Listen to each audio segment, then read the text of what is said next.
Bom dia, tudo bom? Bom, pessoal, obrigado pela presença de todos para iniciar o nosso terceiro dia da jornada regulatória.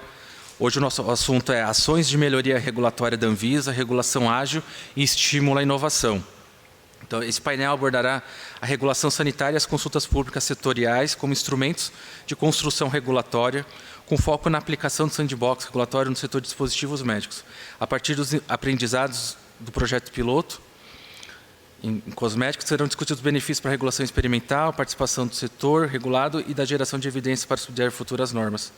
Essa experiência reforça caminhos para uma regulação mais ágil, proporcional ao risco e alinhada à inovação. E também a gente vai abordar produtos fronteira, todos os dados transversais, como a Anvisa lida com essas boas práticas regulatórias, né, como sendo referência aqui no nosso continente. Tá?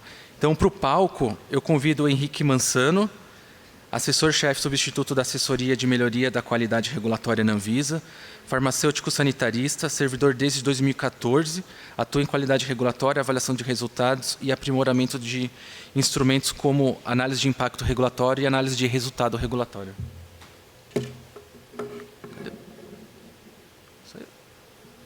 Cadê o Henrique? Isso aí, será que saiu? Bom, pessoal, vamos esperar o Henrique. Desculpe, achei que ele estava na sala.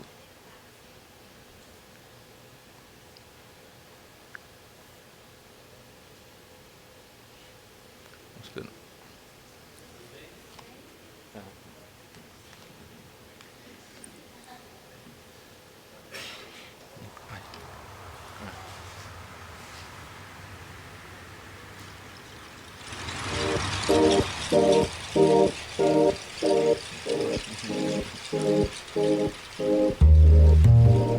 Obrigado, Henrique.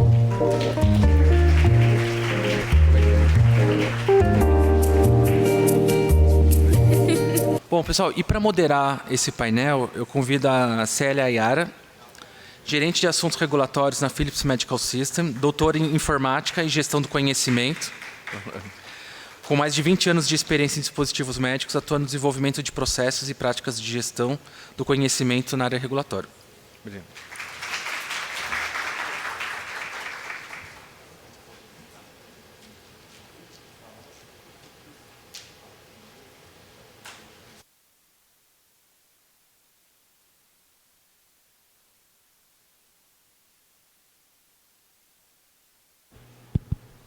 Beleza. Olá, pessoal. Bom dia. Sou Henrique Mansano. Vou apresentar para vocês aqui hoje uma palestra sobre as ações de melhoria regulatória da Anvisa. E, primeiramente, eu quero agradecer a Abimed, né, pelo convite. O Márcio está sempre junto lá com a gente na Anvisa, participando, né, da construção das normas da Anvisa, participando de diversos assuntos. Então, é sempre uma satisfação vir aos eventos da Abimed e contribuir, né, trazendo um pouco mais sobre aquilo que a Anvisa tem feito, principalmente nessa área de melhoria da qualidade regulatória, trazendo aí o que a Anvisa tem feito para estimular principalmente a inovação, né? E aí o que nós vamos caminhar aqui hoje, nessa manhã, né? Primeiramente, aí, trazer um pouco sobre o que é o ambiente regulatório sanitário, né, brasileiro, falar um pouco sobre a confiança, né, como um pilar regulatório, falar sobre a participação social, a construção da Agenda Regulatória 2026-2027, né? Nós estamos numa nova agenda regulatória, isso é um momento importante, tanto para a Anvisa, quanto para a sociedade, quanto para as empresas. E a agenda regulatória, ela é um pilar que ela traz a previsibilidade dentro da construção das normas da Anvisa, né? E falar também sobre a regulação ágil e sobre o que a regulação sanitária ela faz para estimular como vetor de emprego, como vetor de segurança e qualidade dos produtos, né, que são utilizados no nosso país. Nesse sentido, é importante, né, colocarmos que toda essa construção normativa da Anvisa, ela tem como pilar aí a questão do risco sanitário. Isso está previsto, né, na legislação, a Lei 8080, a lei que cria o Sistema Único de Saúde. Essa lei estabelece que a Anvisa, ou a Vigilância Sanitária, melhor dizendo, ela vai atuar para diminuir riscos relacionados a produtos e serviços que se relacionam diretamente com a saúde humana. Então, é um mandamento, né, legal muito forte, né, porque qualquer produto e qualquer serviço que tenha relação com a saúde humana será regulado e será responsabilidade da vigilância sanitária. E aí, dentro desse pilar, né, nós temos aí diversas interpretações que colocam o quê? Que essa regulação que a Anvisa faz, ela não pode ser um empecilho para o desenvolvimento econômico. Então, tem que se olhar para o risco sanitário, mas também tem que se ver a questão da regulação do setor privado de forma que ele seja algo recíproco. Você defende a saúde da população, mas, ao mesmo tempo, também você não inviabiliza a realização dos negócios. E aí a Anvisa, ela atua, né, no sentido aí ela atua no sentido da precaução, princípio da precaução. Então, nós temos aí diversas decisões, né, diversas ações que a Anvisa faz, que ela toma de forma antecipatória. E essas ações que a Anvisa toma de forma antecipatória, ela está baseada aí no princípio da precaução. Gonçalo Vencina, nas suas palestras, né, ele sempre traz essa ideia, né, de que a regulação ela tem que ser algo que ela tem um olhar de risco para a sociedade. E aí a lei de criação da Anvisa, a lei 9782, ela coloca a Anvisa, né, como a coordenadora do Sistema Nacional de Vigilância Sanitária.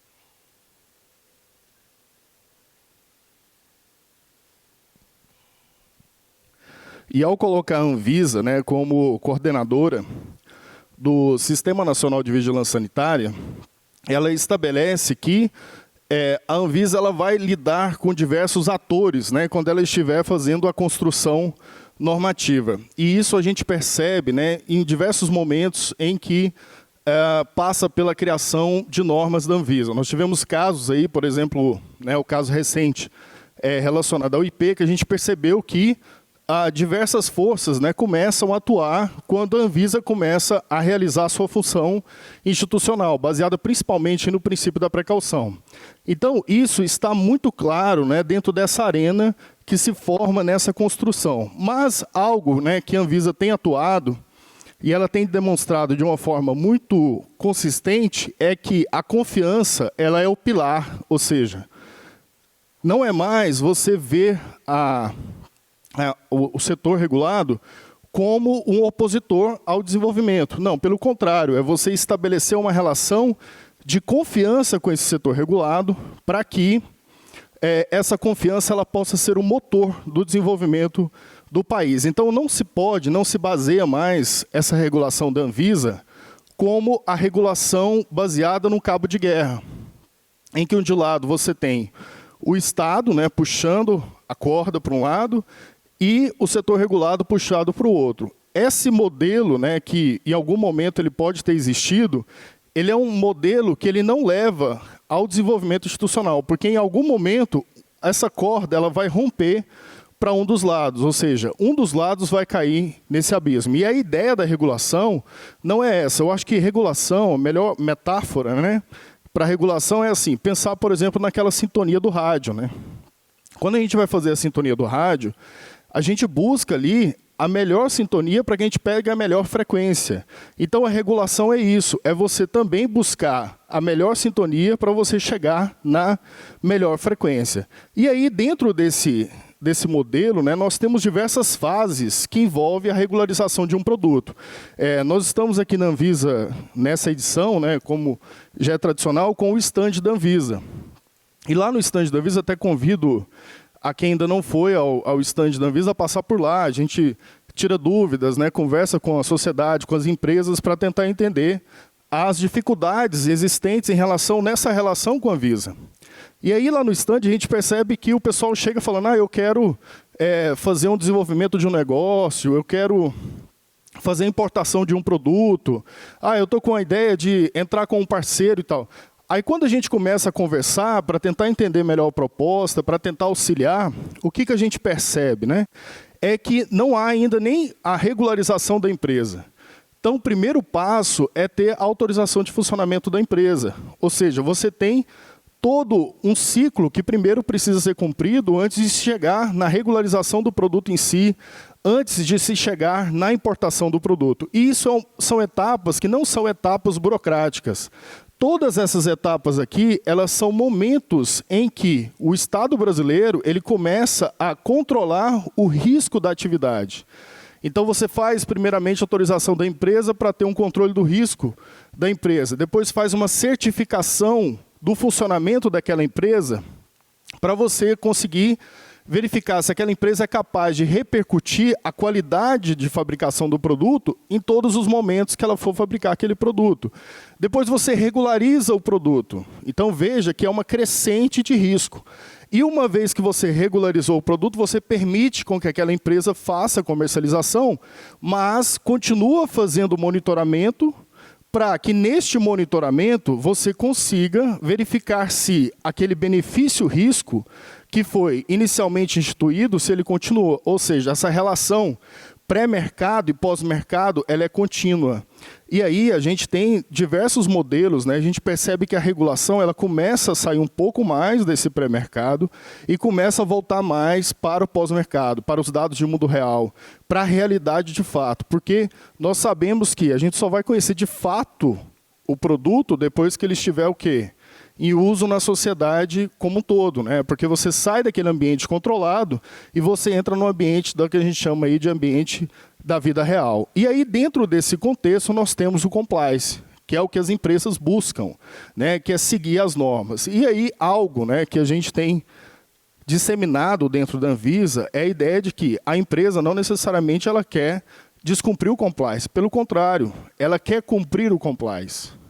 E, às vezes, ela tem dificuldade de cumprir o compliance pela forma com que a gente comunica as nossas orientações de vigilância sanitária.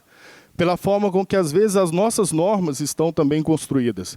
Então, a nossa busca é também para que se tenha o melhor entendimento dessas normas, né? Para que a gente possa melhor caminhar nesse sentido. E aí, dentro desse contexto, nós temos o que a gente chama de boas práticas regulatórias. As boas práticas regulatórias, elas não são criações, né, da Agência Nacional de Vigilância Sanitária, pelo contrário.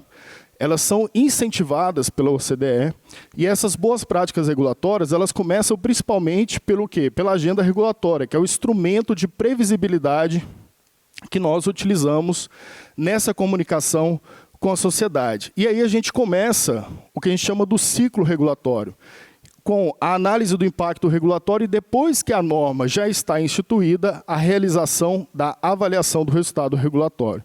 E aí, nesse contexto, a diretoria colegiada, ela toma suas decisões baseadas em estudos prévios, né, aprofundados que são feitos. Então, assim, quando um tema ele chega a ser deliberado pela diretoria colegiada da Anvisa, ele já passou por exaustivas discussões técnicas.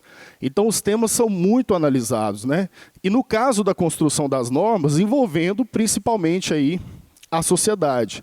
E aí nós temos dentro deste organograma da Anvisa, né, uma área responsável, ligada diretamente ao gabinete do diretor-presidente, relacionado ao que a gente chama de melhoria da qualidade regulatória. Então, veja que há uma preocupação institucional para que as normas elas façam sentido e elas realmente cumpram os seus objetivos quando elas são instituídas e elas passem por avaliação. Então, tem uma área que cuida dessa busca, né, de verificar se está sendo cumprido esses objetivos. E aí nós temos que há uma série de legislações que precisam ser seguidas na construção de uma norma.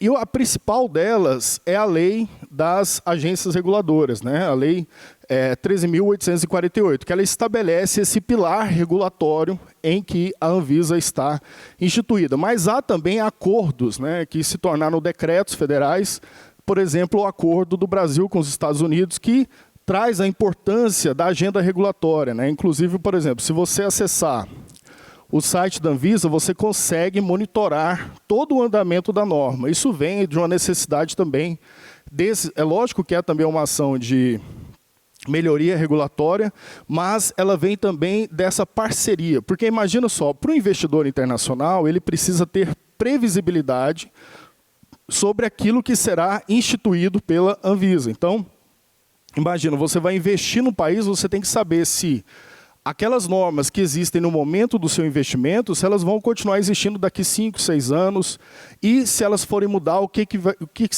pode ser mudado nessas normas, né? Então, isso vem, essa importância, né, como a questão do pilar regulatório, a questão da agenda regulatória. A análise do impacto regulatório, é importante dizer, né, nós temos publicados no site da Anvisa, você consegue acessar lá por ano, né, as análises de impacto regulatório feitas em 2025, em 2024, é um documento, não sei se todos já tiveram a oportunidade de conhecer uma análise do impacto regulatório, mas é um documento extremamente bem construído, né? Cada análise de impacto regulatório dessa é quase que uma dissertação fácil de mestrado aí, né? De tanta informação que tem, de tanta análise, né? Então, se você quer entender melhor uma legislação, se essa norma passou por análise de impacto regulatório, comece a leitura da norma pela análise do impacto regulatório. Porque aí você vai entender os meandros, né? Você vai entender por que aquela norma foi construída. E na análise do impacto regulatório, o modelo que a gente utiliza é o modelo da árvore de problema, né?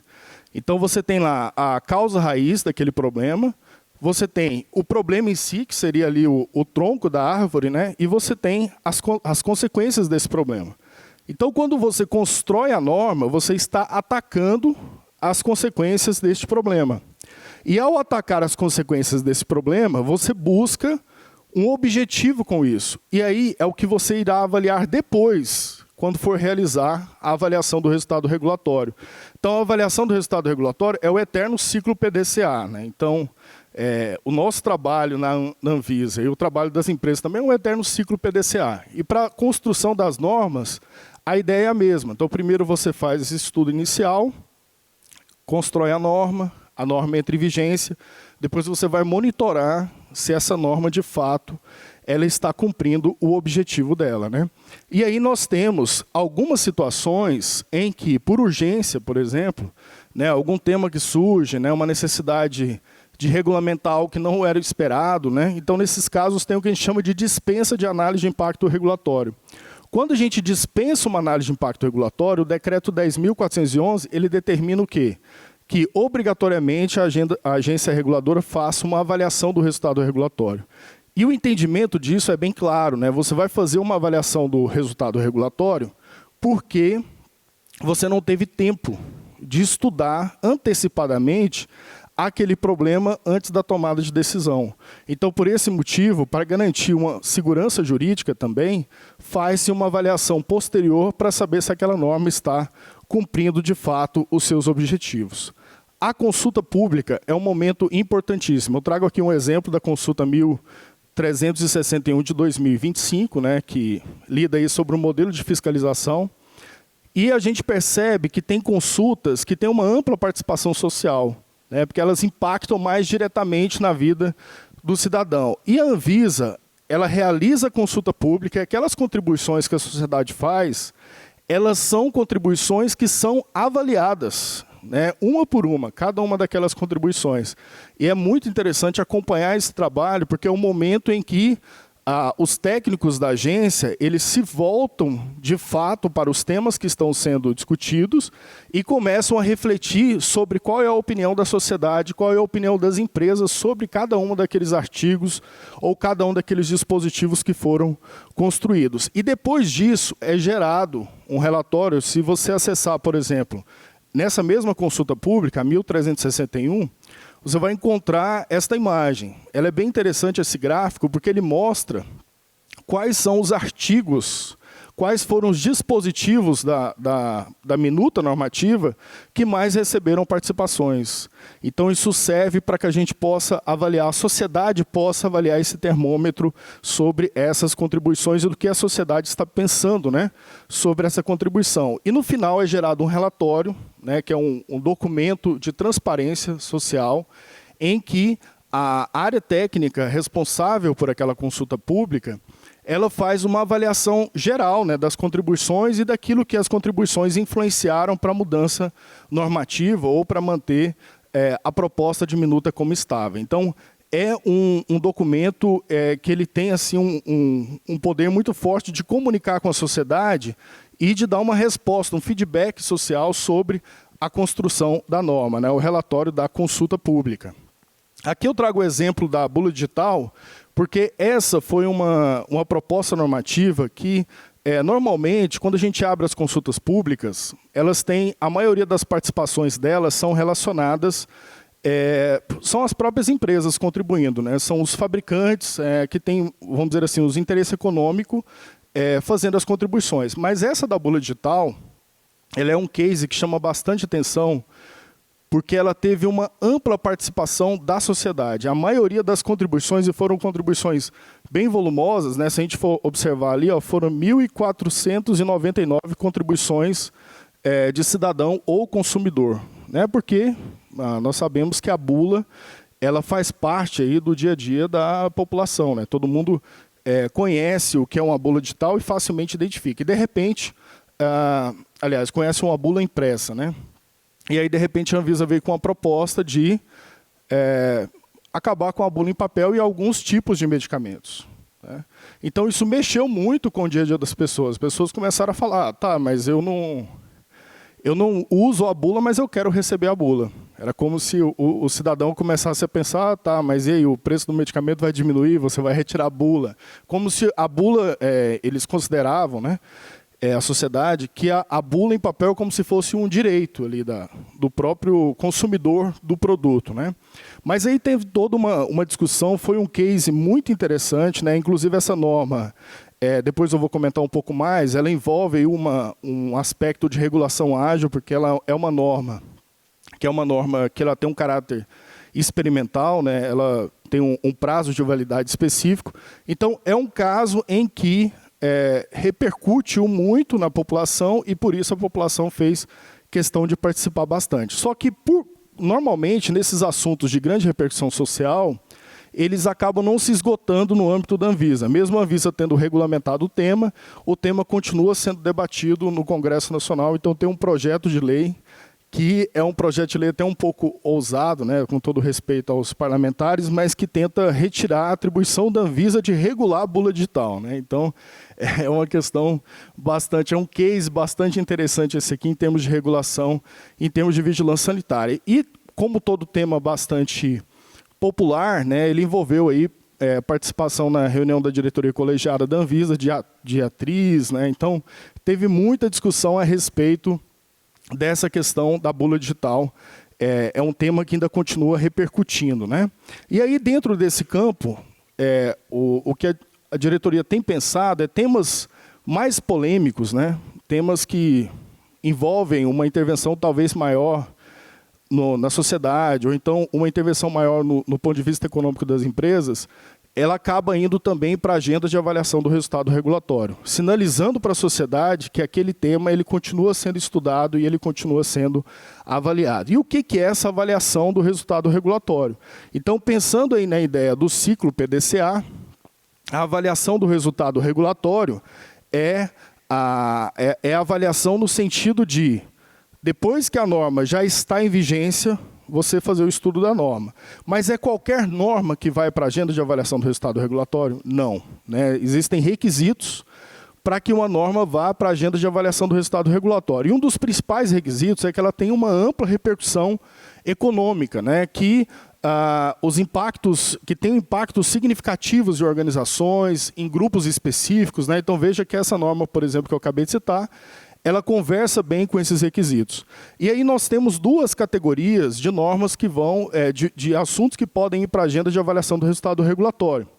Você tem aquelas normas que são os casos eletivos, ou seja, a própria diretoria colegiada escolhe os temas que ela quer que seja estudado na avaliação do resultado regulatório, ou então aquelas normas que foram construídas com dispensa de análise do impacto regulatório, seguindo aí o que determina o decreto 10.411. Aí, nesse caso, essa norma ela obrigatoriamente tem que ir para a avaliação do resultado regulatório. Tem um outro exemplo que é bastante interessante, que é a norma relacionada à prescrição dos agonistas de GLP-1. Né? Só lembrando, os agonistas de GLP-1 são aí as canetas emagrecedoras, né? Tirzepatida, semaglutida, que é né, em termos aí de venda, né, o medicamento que mais rende, né, em termos de venda no mundo, aí, que é o medicamento que tem como base a tirzepatida. Né?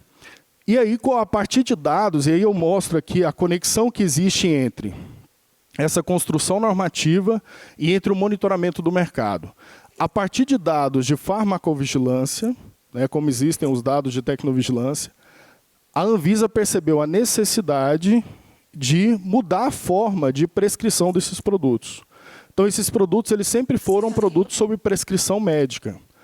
Mas, mesmo com prescrição médica, percebeu-se que havia um uso muito difundido e, às vezes, sem o médico estar presente naquela orientação terapêutica. Com base nisso, a Anvisa decidiu que esses medicamentos sairiam da categoria de sob prescrição médica para sob prescrição médica com retenção de receita, que aí você leva aquela receita branca na farmácia, na drogaria, e você recebe o seu medicamento. Então, isso foi uma forma de interferir para tentar impedir o uso não racional desses produtos. Só que tem um lado também que interferiu numa atividade econômica das empresas.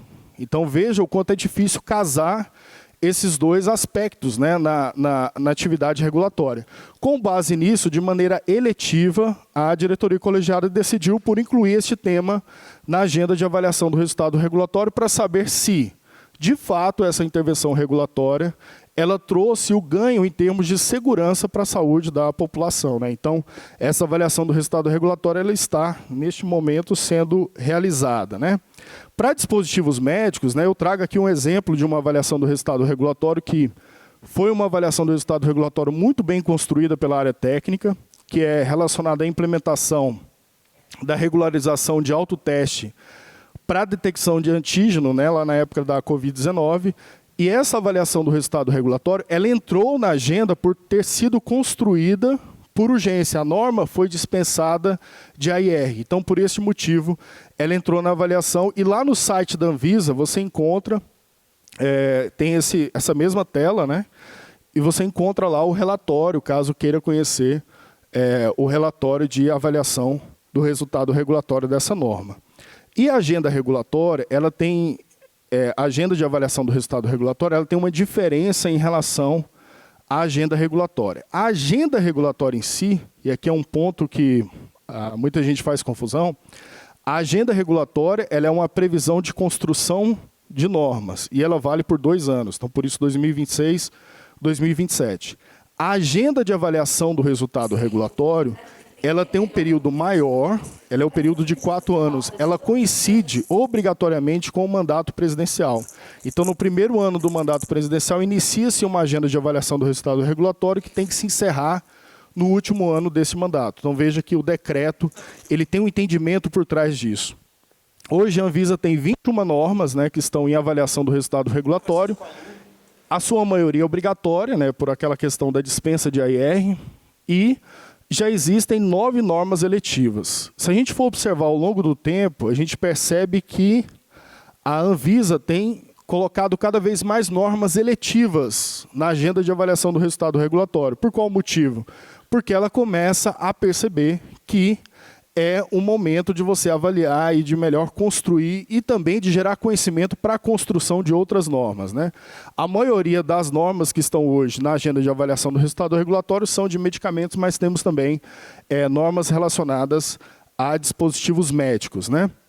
E aí, na construção da agenda regulatória, há uma participação social muito forte. Né? A Anvisa ela tem um cardápio de participação social que envolve aí consultas dirigidas, consultas públicas, audiências públicas. Né?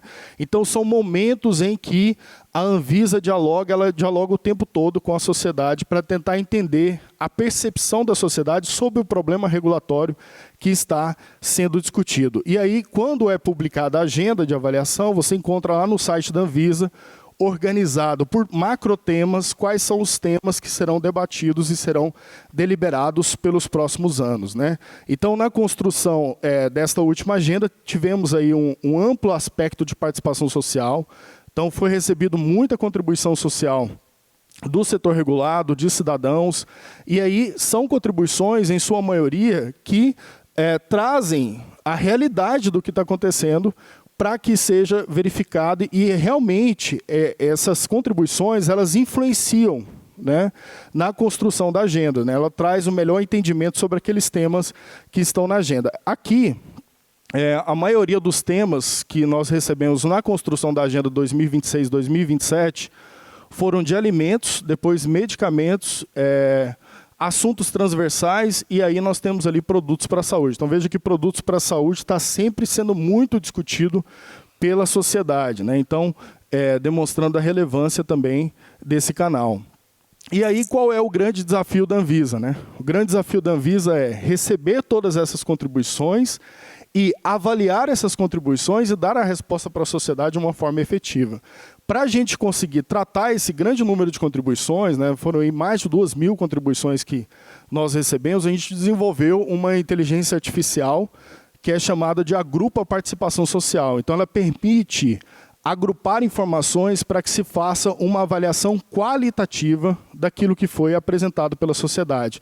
Qual é a preocupação aqui do órgão regulador? É não deixar nenhuma avaliação de ser avaliada. Então, a gente entra em todos os meandros ali para tentar entender, porque às vezes o cidadão ele começa a comentar sobre produtos para a saúde, no meio da contribuição dele ele fala também de medicamentos, ele fala de cosméticos, e a gente precisa tentar considerar isso, né? A gente não pode desprezar a informação que chegou ali. Então, para isso, essa inteligência artificial, a Agrupa Participação Social, ela permite com que haja essa organização dessa informação para que ela seja avaliada em bloco, né?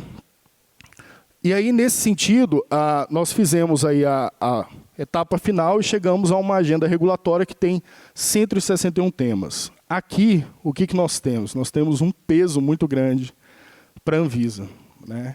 Então, é muito tema para ser tratado em 2 anos. E é uma questão que acaba trazendo uma preocupação muito forte. Porque observem que nós temos ali uma grande quantidade de temas que são temas migrados. O que significa isso? São temas que estavam na agenda regulatória 24 e 25, não foram finalizados e passaram para a agenda 26 e 27. Então, isso também é uma sinalização que, de certa forma, chama a atenção do órgão regulador para tentar entender por que esses temas ficam sendo migrados, né? E nós tivemos, além dos migrados, mais 38 novos temas, porque a sociedade ela vai evoluindo, as tecnologias, coisas que antes não precisavam ser reguladas, agora já precisam.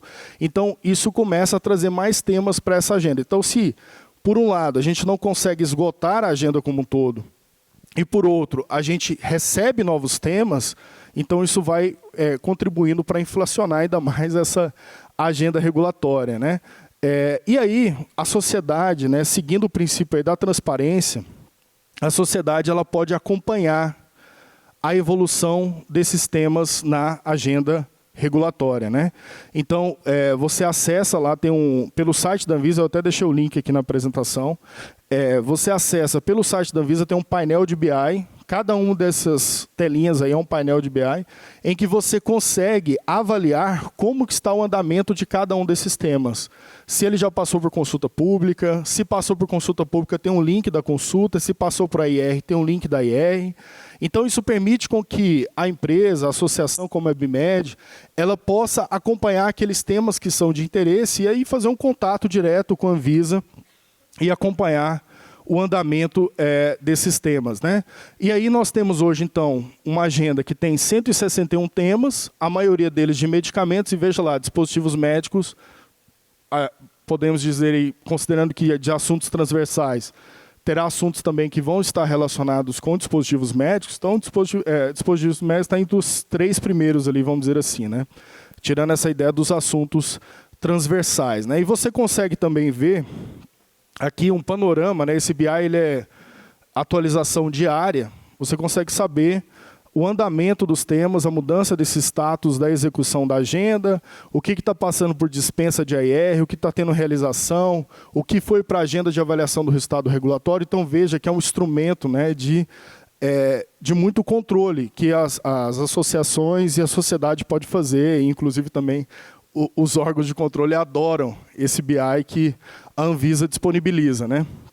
E aí, nesse contexto, a gente percebe que tudo isso tem que ter um objetivo, né? O objetivo aqui nosso, o objetivo da construção das normas, da área de melhoria da qualidade regulatória, não é gerar burocracia. Pelo contrário, o nosso objetivo é o tempo todo de olhar para a norma e falar, essa norma precisa existir. Ou então de olhar para um tema que está sendo deliberado e perguntar, na análise do impacto regulatório, a primeira pergunta que você faz quando está fazendo uma análise de impacto regulatório. A primeira alternativa é, preciso de norma? Será que esse tema aqui ele não pode ser atacado de outra forma? Será que não pode ser um guia? Não pode ser uma outra forma de auxiliar a sociedade com esse tema? Tem que realmente ser uma norma? Se for uma norma, tem que ser uma norma que tenha mais diretriz ou uma norma que tenha comando e controle? Então, essas são perguntas que são feitas o tempo todo pelo órgão regulador. Então, a ideia não é gerar cada vez mais normas, né? E aí nós temos um acompanhamento que a gente faz com o Ministério do Desenvolvimento, Indústria e Comércio, né? O Pedro Ivo estava aqui na segunda-feira. E dentro desse acompanhamento, a Anvisa ela participa de um esforço institucional do governo brasileiro para a redução do custo Brasil. Né, nós sabemos que as empresas, elas têm grande parte da receita delas, elas gastam não para investir em produtos de melhor qualidade, mas para cumprir a burocracia do dia a dia do Estado brasileiro. E isso é uma preocupação muito forte que tem sido feito pela Anvisa também. Então, a Anvisa, a gente tem a determinação da diretoria para olhar para essas normas e buscar reduzir a burocracia, tentar reduzir o peso do Estado brasileiro. Tem uma capa da revista Veja, bastante antiga já, não vou citar quanto tempo, mas que mostra um cidadão com um elefante nas costas. Então, o nosso objetivo é retirar esse elefante das costas de quem lida com a Anvisa. É olhar para as normas e fazer esse esforço com as áreas técnicas para que as próprias áreas técnicas reflitam se aquela norma que elas estão utilizando é, de fato, necessário elas utilizarem. E sempre a gente tem em mente esses valores aí, que são divulgados pelo site custobrasil.org.br, que mostram lá o custo do Estado brasileiro para a realização das atividades econômicas. Então, é uma diretriz muito forte do governo federal. E aí a gente olha esses dados, e a gente olha para o nosso estoque regulatório, e a gente fica tentando buscar a solução para esse estoque regulatório. A Anvisa tem hoje 1.000 normas no seu estoque regulatório. É muita norma que precisa ser cumprida. Então, vez ou outra, a Anvisa faz o que a gente chama de guilhotina regulatória, uma avaliação desse estoque para saber se essas normas, de fato, elas precisam continuar existindo.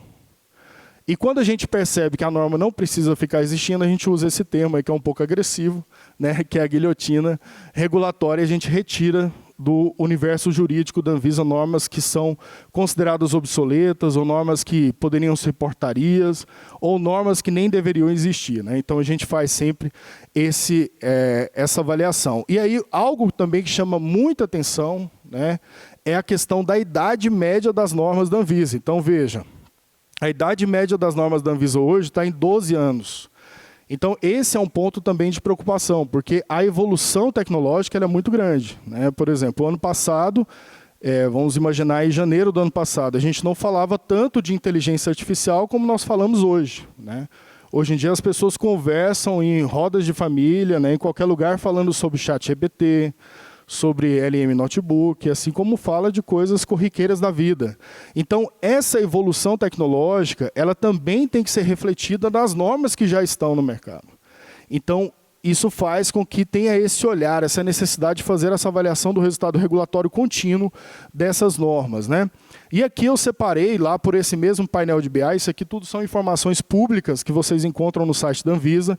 Eu separei aqui a quantidade de normas de dispositivos médicos. É muito grande, 41 normas, né? Fora as transversais, né? Aqui está apenas aí as normas específicas da biblioteca temática sobre dispositivos médicos. E que também tem uma idade média, em termos de norma, um pouco avançada, né? São 12 anos. Então, é bastante tempo, considerando que a Anvisa é uma instituição que ela foi instituída em 1999. Né? Então, tem uma questão normativa aí que precisa ser reavaliada. E aí, para tudo isso, nós temos um portal de legislação. Eu, particularmente, sou fã do Anvisa Legis. Eu sempre falo bem do Anvisa Legis, porque o Anvisa Legis te permite rastrear. Eu nunca me esqueço que eu entrei um dia no Anvisa Legis, eu queria pesquisar sobre o regimento interno da Anvisa. Aí eu falei, não, deixa eu entender esse regimento interno. Aí eu fui na atual RDC do regimento interno. Dela, eu consegui puxar a anterior. E puxar a anterior. Eu cheguei no primeiro regimento interno da Anvisa por esse site aqui, ó. Então, veja que você consegue fazer uma avaliação global da norma. E, além disso, você tem lá um local, né, em que você consegue saber um pouco mais. Por exemplo, você clica e você fica sabendo da IR, você fica sabendo do voto dos diretores na diretoria colegiada, que levaram à construção das normas. Então, o Anvisa Legis, de fato, ele é um mecanismo, né, de muita transparência e ele é uma ferramenta muito poderosa para a sociedade, porque é muito chato aquela história de você buscar uma norma no Google e descobrir que a norma está desatualizada. Né? Eu me lembro que eu fui fazer uma pós-graduação em assuntos regulatórios em 2016. E aí o professor falou, ó, se você quiser ser um profissional bem-sucedido em assuntos regulatórios, você precisa ter um Excel, que você precisa acompanhar o Diário Oficial da União e você vai categorizando. Por exemplo, você é profissional de assuntos regulatórios de cosméticos. Então, você vai categorizando todas as normas que são publicadas e acompanhando todas as alterações. Eu falei, gente, que terror, né? Olha que dificuldade que é isso, fazer essa atividade.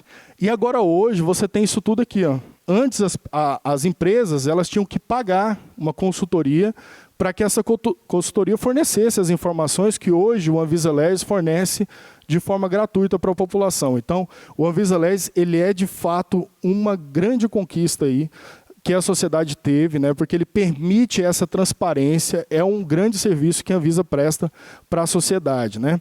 E aí, dentro desse contexto, a gente percebe que nessa apanhado final, a gente separa ali também normas que são de atualização periódica. Né? O que são normas de atualização periódica?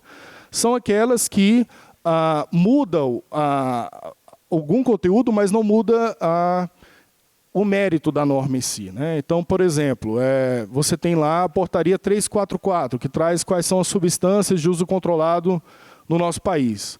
Então, vez ou outra, ocorre uma harmonização internacional que inclui mais uma substância ali na lista de controlados. Então, isso é o que a gente chama de atualização periódica. Agrotóxicos tem muita atualização periódica também, as monografias, né, de agrotóxicos.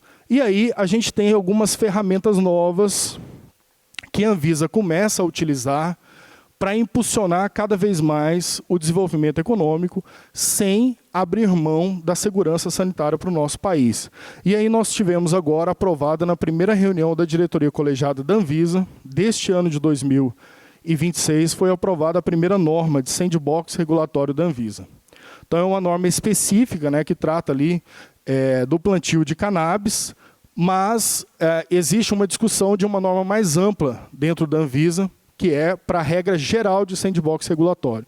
E o que é esse sandbox regulatório? Nessa figura eu retirei de um curso da ENAP, que é um curso que foi lançado agora esse mês, que trata sobre sandbox regulatório do regulamento à inovação na rua. Né? E aí esse curso, ele é muito didático, até recomendo para quem quiser conhecer um pouco mais sobre sandbox. E lá tem uma ilustração que é a essência do sandbox. Basicamente, o sandbox, a melhor analogia dele é com aquela caixinha de areia das crianças. Né? As crianças estão ali brincando, mas elas estão sendo o quê? Supervisionadas.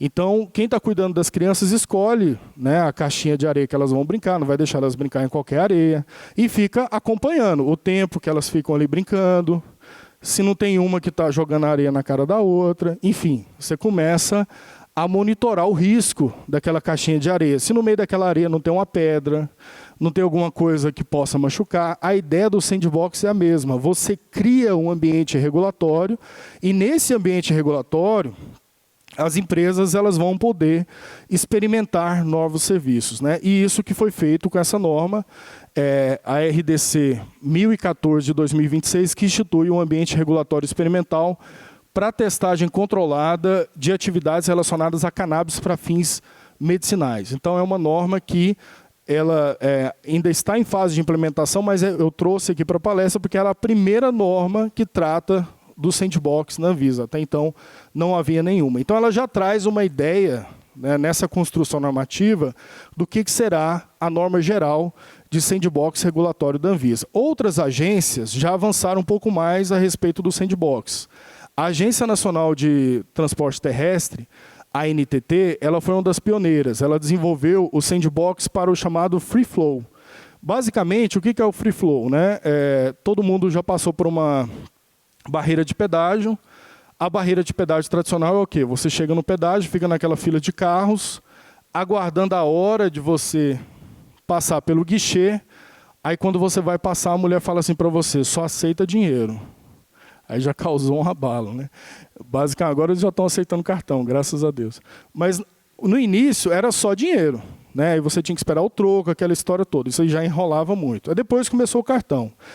E aí o sandbox da NTT foi o quê? Fazer uma praça de pedágio que não tenha guichê. Então os carros passam, são filmados ali, e depois gera uma taxa de pedágio que a pessoa entra no sistema, vai lá e paga aquela taxa de pedágio. É como se fosse aquele sem parar, né? Que a gente utiliza no carro, mas isso para todo mundo. Então, uma das primeiras iniciativas de sandbox foi essa. Só que a diferença entre a NTT e a Anvisa é que a NTT, o prejuízo aqui, se acontecer desse sandbox, ele é mais econômico, né? E já o prejuízo do sandbox da Anvisa, ele pode ser um dano para a saúde de alguém. Então, por isso que a gente está tendo uma preocupação muito forte na instituição do sandbox regulatório no âmbito de produtos que lidam direto ou indiretamente com a saúde humana, né? Então, esse é um aspecto que a gente está avaliando, né? E aí nós temos que o sandbox, nessa construção, ele vai desenvolver todo um ecossistema e ele tem um aspecto importante e muito interessante porque ele traz a sociedade muito próxima na construção do sandbox. Inicialmente é lançado um edital, a sociedade participa, contribui, ela fica sabendo das regras do jogo antecipadamente, ela pode contribuir para essas regras do jogo também. E aí depois disso é instituído, né, tem um mecanismo de entrada, tem o monitoramento, então veja que é o eterno ciclo PDCA, né, esse mesmo ciclo PDCA que a gente usa nos produtos, a gente tem também esse ciclo PDCA dentro aí do sandbox, né? Tem um mecanismo de entrada, tem um afastamento de regras, tem um monitoramento e depois tem um mecanismo de saída. E aqui no mecanismo de saída é a grande dificuldade. Porque quando a gente está falando, por exemplo, eu vou pegar a analogia do sandbox da NTT, se o free flow não der certo, como que a gente faz para reverter? Manda, determina fazer a cobrança de pedágio normal. E se eu permitir, por exemplo, o sandbox de um produto que vai ser implantado, por exemplo, no corpo humano? E se não der certo, como que a gente faz?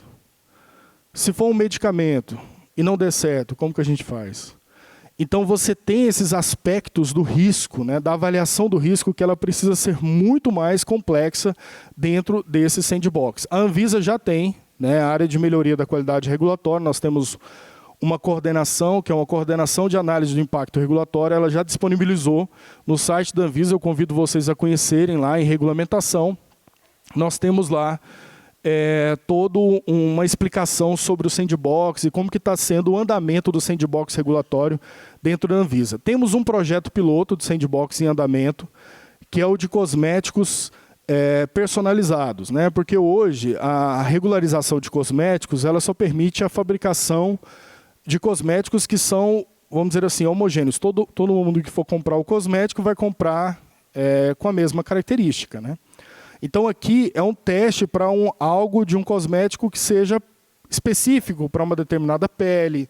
E aí, para isso, foi criado o sandbox regulatório, esse projeto piloto, que está em andamento, né? Um projeto piloto sobre os cosméticos personalizados. Ou seja, você testa um novo modelo de negócio e, uma vez instituído esse novo modelo de negócio, com segurança jurídica, com segurança sanitária, ele possa vir a ser implementado, né, em larga escala. E aí, dentro desse aspecto, né, dentro da regulação ágil, o que a Anvisa tem trabalhado de uma forma também com um olhar importante é a questão da regulação responsiva, né? Então, esse é um tema muito forte para a agência, em que você sai dessa regulação do comando-controle e passa para uma regulação mais voltada para o risco, né? Então, por exemplo, não faz muito sentido, né? Isso é algo que já está sendo debatido em esferas técnicas, jurídicas, né? De você utilizar o aparato do Estado para punir coisas, talvez, que poderiam ser resolvidas por uma orientação, por um guia, por algo mais educativo, né? Então, deixar a força do Estado para aquilo que realmente é o risco sanitário. Então, a regulação responsiva ela vem nessa linha, né? Então, é algo que conversa muito com a questão da regulação ágil. Observe que no modelo da regulação responsiva, né, a gente pode observar que as medidas mais gravosas, né, as medidas que vão, de fato, inviabilizar a circulação de um produto, inviabilizar o funcionamento de empresa, que elas ficam como medidas para serem tomadas somente em situações muito extremas, né? Então, a regulação responsiva ela é algo que começa a ser discutida com bastante força também no âmbito da Anvisa, né? E aí, falando da inovação e falando desse estímulo da inovação, o que a gente tem percebido é que os produtos não conversam mais com as caixinhas que nós estabelecemos. Então, a regulação que existe hoje é uma regulação que separa os produtos por caixinhas. O produto lá que é considerado dispositivo médico, ele tem a caixinha de uma gerência geral específica. O que é considerado medicamento tem uma outra gerência geral específica. O que é considerado cosmético tem uma outra gerência geral específica. Mas a realidade do mercado, em alguns pontos, é totalmente diferente. As empresas apresentam produtos para serem regulados pela Anvisa, que são produtos que conversam com várias categorias regulatórias ao mesmo tempo. Então, são produtos que você não sabe se eles são só medicamentos, só cosméticos, ou se eles são medicamentos e cosméticos ao mesmo tempo, né? Então, esses produtos são o que a gente chama de produtos fronteira. E para fazer a avaliação desses produtos, a Anvisa criou uma comissão, né?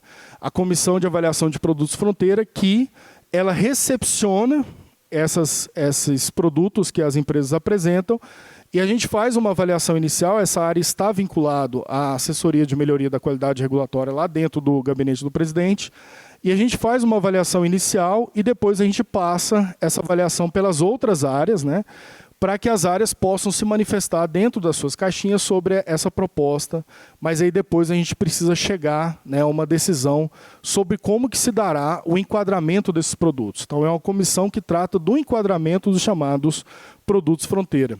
Então, nesse sentido, nós temos um estudo que está sendo realizado de uma análise de impacto regulatório para se chegar à decisão se faz ou não uma resolução da diretoria colegiada da Anvisa sobre produtos fronteira. Atualmente, nós não temos uma RDC sobre esse tema. O que nós temos é uma portaria, né, que institui o Comitê de Enquadramento de Produtos, mas, enquanto isso, a quantidade de produtos fronteira está aumentando muito. Então, os pedidos, né, que estão aparecendo para a Anvisa são cada vez mais complexos e que cada vez desafiam mais a nossa forma de organização interna, né? E isso é um aspecto positivo, porque o próprio mercado ele também impulsiona a evolução do órgão regulador, né? E aí a gente percebe, por essa figura aqui, a gente consegue perceber que de 2019 a 2026 teve um aumento significativo. Aqui são dados internos, né? A gente não divulga ainda externamente esse dado, mas ele mostra que a evolução da quantidade de pedidos, né? Então, por exemplo, em 2024 para 2025, aliás, de 2023 para 2024, o salto foi gigante. E depois esse salto ele continuou existindo de 2024 para 2025. Então, nesse momento aqui, acende um alerta para a instituição Anvisa, de que precisa olhar para esses produtos combinados, né, para esses produtos chamados de produtos fronteira, porque as empresas cada vez mais estão desenvolvendo altas tecnologias que são importantes para o tratamento da saúde da população, que não conversa somente com uma categoria de produto, ela começa a olhar por mais de uma categoria. O FDA ele já tem uma regulamentação para produtos fronteira, então, e para produtos combinados também. E a Anvisa tem olhado para essa regulamentação. A Vivia da Gerência Geral de Tecnologia de Produtos para a Saúde, ela esteve na equipe do Comep, né? E naquele momento a gente fez uma grande reengenharia ali, e agora na GGTPS ela levou esse tema de produtos combinados para a agenda regulatória. Então esse é um tema que ele está sendo muito discutido internamente, que é a regulação de produtos combinados, que é uma realidade do mercado, mas que ainda não tem uma normatização e que precisa ser olhado, né? Porque às vezes você pode ter produtos combinados, que é, por exemplo, produtos de menor risco, mas essa questão do risco também, ela é muito relativa, né? Eu estava ali na sala dos palestrantes, o Gonçalo Vencina chegou lá para fazer uma palestra. Inclusive, eu sempre cito ele nas minhas palestras, porque eu gosto muito das reflexões que ele traz. Ele foi o primeiro diretor-presidente da Anvisa, e ele tem uma frase, né, que eu já ouvi em várias palestras dele, que ele traz, né, que para viver precisamos consumir, e tudo que a gente precisa consumir gera riscos. E a produção desses produtos também tem um risco. Então, os produtos combinados, eles têm um risco que pode ser, às vezes, até um pouco mais aumentado, porque, como a gente vê, ele vai interferir ali em várias questões. Então, é um tema muito importante aí da agenda regulatória. Aqui eu trouxe o fluxo do Comep, né, do Comitê de Enquadramento de Produtos. Eu não vou me detalhar aqui, mas eu vou trazer uma ideia geral para vocês, né, que eu acho que fica mais didático. Como que funciona isso no âmbito da Anvisa? Então, uma empresa, se ela tem um interesse de regular um determinado tema, de saber se o produto dela pode ser ou não comercializado, ela pode entrar pelo sistema SEI, né, e ela faz o encaminhamento da proposta do produto combinado para a área técnica inicialmente, que ela entende que seja a área técnica que cuida daquele assunto. Então, mandou lá para Gerência Geral de Tecnologia de Produtos para a Saúde, para a GTPS. A GTPS vai olhar aquele documento e falar, não, peraí, isso aqui é nosso, mas também é lá do pessoal de medicamentos. Aí manda para lá. Aí o pessoal de medicamentos faz uma manifestação. Se as duas áreas técnicas tiverem uma discordância sobre a forma de enquadramento daquele produto, aí uma das áreas preenche um formulário interno, que precisa ser um formulário que traga informações técnicas, e encaminha esse formulário para avaliação do comitê de enquadramento. E aí o comitê de enquadramento vai se debruçar sobre o que a empresa apresentou, o que as áreas técnicas estão dizendo, para tentar chegar a um consenso ali de como que vai ser o enquadramento daquele produto. Então, é uma avaliação técnica muito interessante. E para a gente conseguir chegar nessa decisão, a gente precisa de ter documentos bem instruídos. Vez ou outra, a gente precisa de solicitar que as empresas tragam mais informações para que a gente possa conhecer melhor aí, essa ideia dos produtos combinados, né? E aí, com base nisso, nessa necessidade de regular essa inovação, a Anvisa ela instituiu, no âmbito do gabinete do diretor-presidente, um comitê de inovação, né, que já está em funcionamento. Esse comitê de inovação ele acolhe ela escolhe temas, né, que são temas de maior impacto, e começa a acompanhar a regularização desses temas dentro da agência nacional. Então perceba que o olhar institucional da Anvisa ele está muito próximo também de estimular a inovação. São vários desafios, tem questão da fila, tem questão da agenda regulatória muito robusta, tem questão das grandes tecnologias, mas a instituição tem buscado aí, fazer frente a essas propostas, né? E para isso tudo, para monitorar as iniciativas, monitorar as normas, né?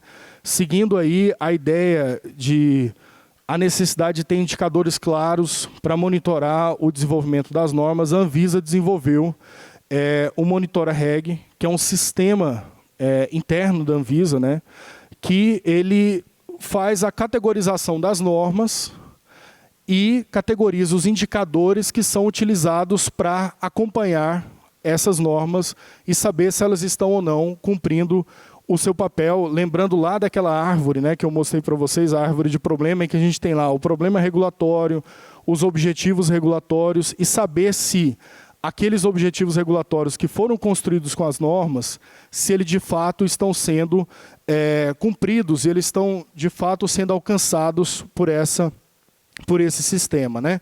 E aí o nosso olhar, ele é justamente esse olhar, de que a regulação não deve e nem pode ser encarada como um fim em si, mas um meio possível de solução de problemas públicos. Então, a gente olha para a regulação como algo que vai trazer a solução para o problema público e não algo que irá trazer nenhum tipo de impasse para o desenvolvimento econômico das empresas, nem o tipo de impasse para criar mais burocracia. A nossa ideia não é contribuir para que aquele elefante continue sufocando a sociedade brasileira, né? Pelo contrário, é de trabalhar no sentido da desburocratização e no sentido da melhoria do cenário de negócio do país e também sem afastar, né, da mesma forma ali que o Supremo Tribunal Federal colocou. A regulação, ela facilita os negócios, mas ela também não pode afastar a questão do cuidado com a população. E aí a gente fica nesse ciclo de melhoria regulatória e a melhor analogia para o ciclo de melhoria regulatória é, de fato,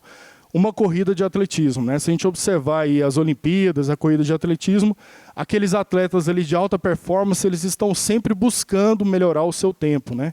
E a regulação também, quando a gente fala de todo esse ciclo de boas práticas regulatórias, a gente também está o tempo todo tentando melhorar essa performance regulatória para criar um ambiente de negócios mais seguro e também para garantir a segurança da população. E nós estamos num momento muito importante da Anvisa, com uma nova diretoria, uma nova composição, e essa foto aqui, eu acho que ela é simbólica, ela é importante, porque ela traz a expressão do Sistema Único de Saúde para dentro das atividades da Agência Nacional de Vigilância Sanitária. Além da gente regular produtos, a gente regula produtos que são adquiridos pelo Sistema Único de Saúde e que são utilizados por toda a população brasileira. Então, o nosso olhar, ele é esse olhar sistêmico. A Anvisa não olha somente para o produto, não olha somente para a empresa, a Anvisa olha para a sociedade como um todo e olha principalmente para a sustentabilidade, para a segurança sanitária do Sistema Único de Saúde, que é o pilar que move a Agência Nacional de Vigilância Sanitária. Agradeço ao ABMED pela oportunidade aí de trazer a palestra sobre as ações de melhoria regulatória da Anvisa. Estou à disposição aí para as perguntas.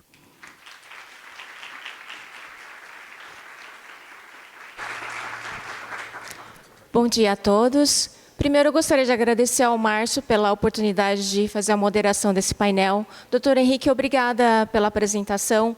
Trouxe muitas informações e, como eu comentei ontem, um tema que vem recorrente na maioria das palestras é a questão da inovação.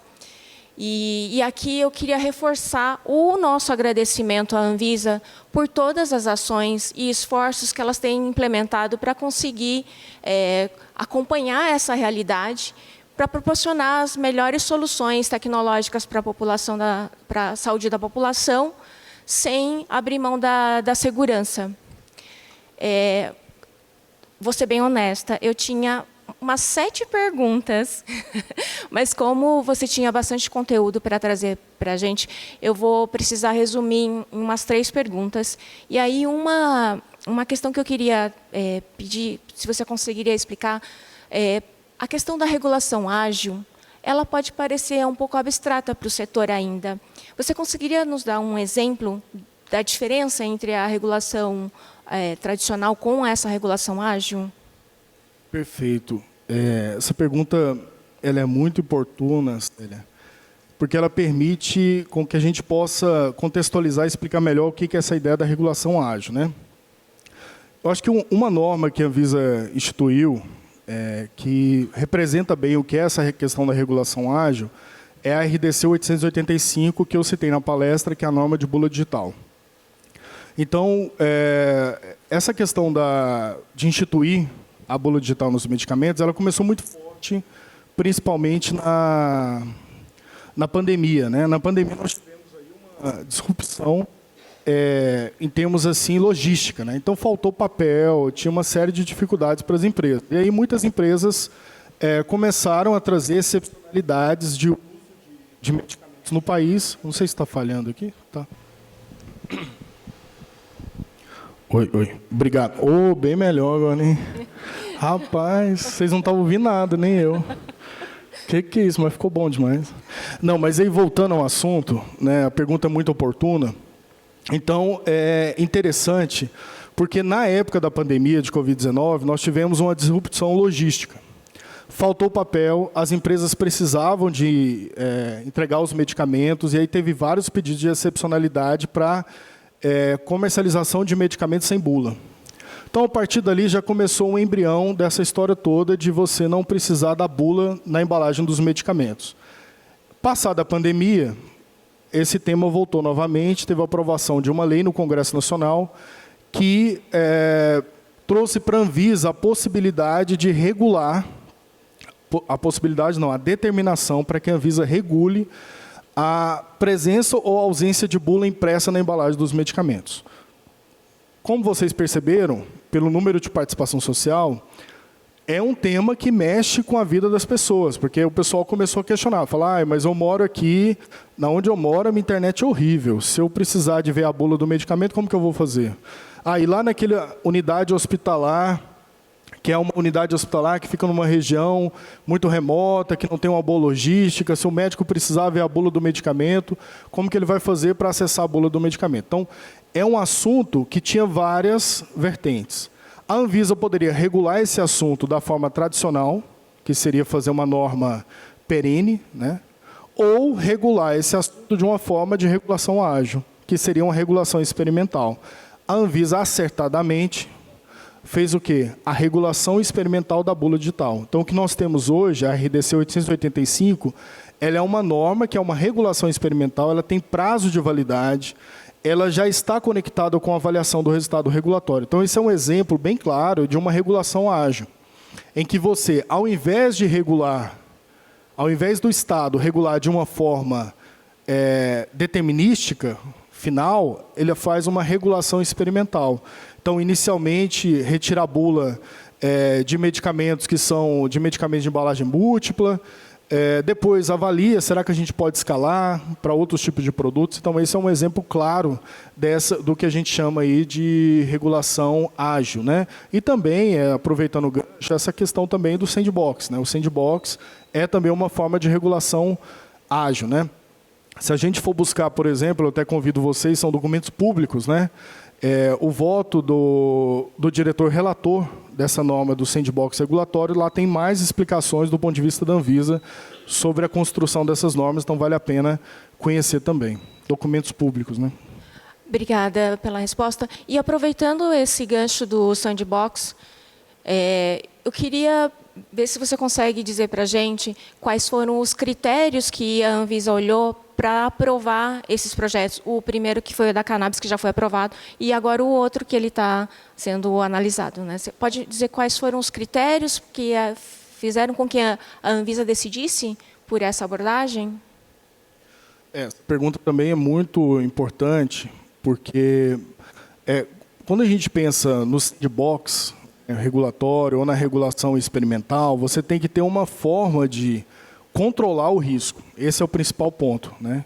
Então, se você não consegue controlar o risco sanitário, fica complicado fazer algo que seja experimental, que seja do sandbox. Um ponto importante é ter as chamadas salvaguardas, né? Você precisa ter no desenho do sandbox algo que te permite fazer o controle daquele afastamento de regras. Porque o princípio do sandbox regulatório é você permitir o afastamento de regras em um determinado ambiente regulatório. Então, isso gera um risco. Então, você tem que ter uma forma de controlar esse risco. Esse é o primeiro ponto. O segundo ponto é saber se o próprio setor que vai estar embutido dentro daquele sandbox, se ele pode contribuir com o órgão regulador também para minimizar esse risco. Esse é um ponto fundamental, né? Porque você vai construir um modelo em que o setor também se compromete no controle desse risco. E você faz seleção específica de empresas. Você não vai abrir, por exemplo, um sandbox, um edital como esse, por exemplo, de cosméticos personalizados para o mercado como um todo. Não. São para as empresas que vão se encaixar naquele edital do sandbox.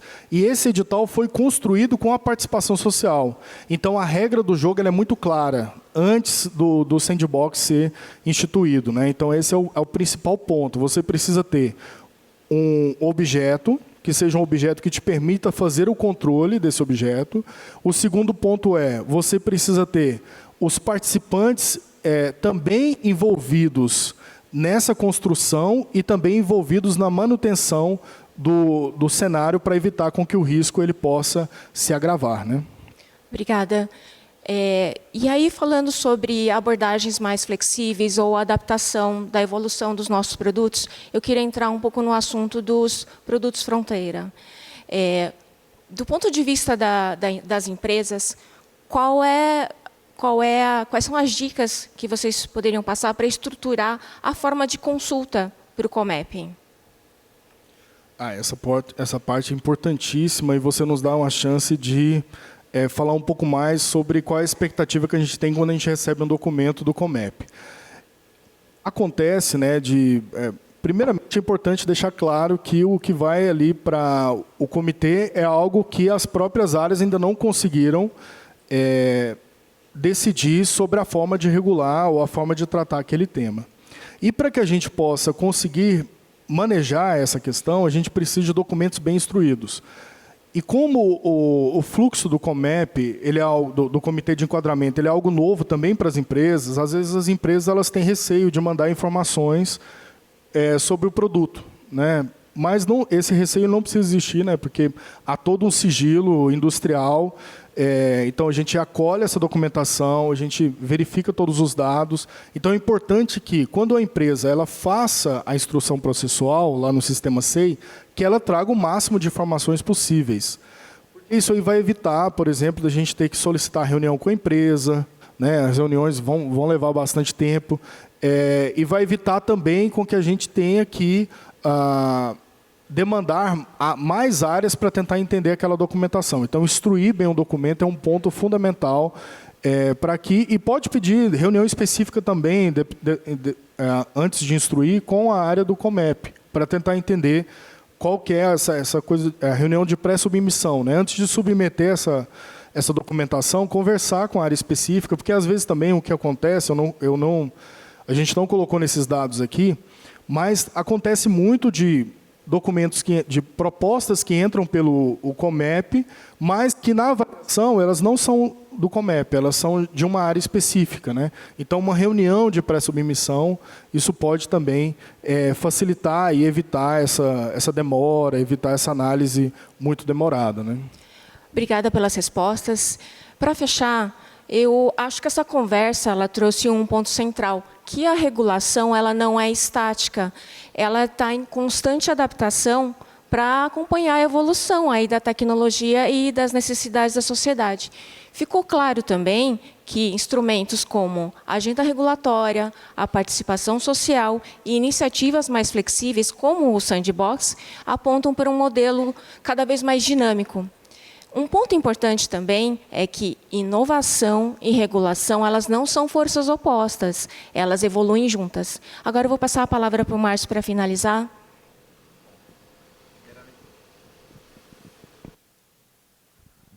Primeiramente, gostaria de agradecer, Henrique e Célia, pela participação. E, Henrique, desde acho que do primeiro... Queria ressaltar, que... Está falhando? Não, tá. Queria ressaltar que desde do primeiro a receptividade, desde o primeiro contato, das inúmeras reuniões que a gente teve, da oportunidade de dar luz às boas práticas regulatórias, a forma que a Anvisa trabalha e coordena, todos esses trabalhos transversais, algo que era acho que até então inédito, para o grande público, da gente trazer esse ponto, de como são coordenadas, todas a agenda regulatória, os tópicos, Acho que quanto mais transparente, para o grande público, para o setor regulado, melhora a interpretação, a participação, o engajamento de todo mundo. Então, queria agradecer novamente esse apoio e conta sempre com a gente para todas essas inovações que vocês pretendem implementar, tá bom? Obrigado, pessoal. Obrigado por todos.